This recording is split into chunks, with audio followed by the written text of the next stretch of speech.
Inilah video amatir milik warga yang merekam detik-detik pasca terjadinya kecelakaan lalu lintas antara minibus pengirim uang yang dikemudikan Raihan bernomor polisi BK1773ADQ yang menabrak dua kendaraan minibus bernomor polisi B8912HW dan sepeda motor F2843LA yang sedang parkir di trotoar depan toko di Jalan Raya Transyogi Jonggol Cilengsi, tepatnya di Kampung Sawah, Desa Cilengsi Kidul, Kecamatan Cilengsi, Kabupaten Bogor.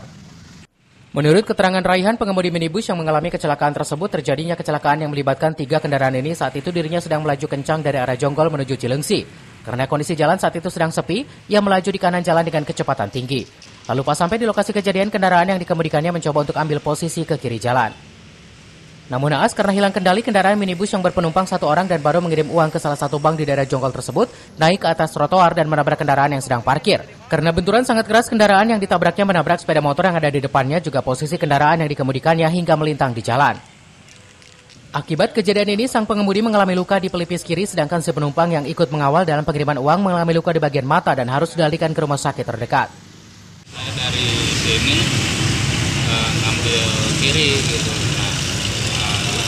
Posisinya mobil agak kencang gitu.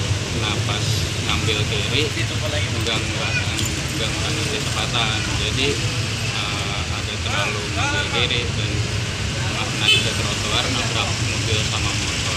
Dia itu ngantuk apa gimana tidak sampai seperti itu? Enggak sih, enggak ngantuk, enggak main HP. Ya karena agak cepat juga sih.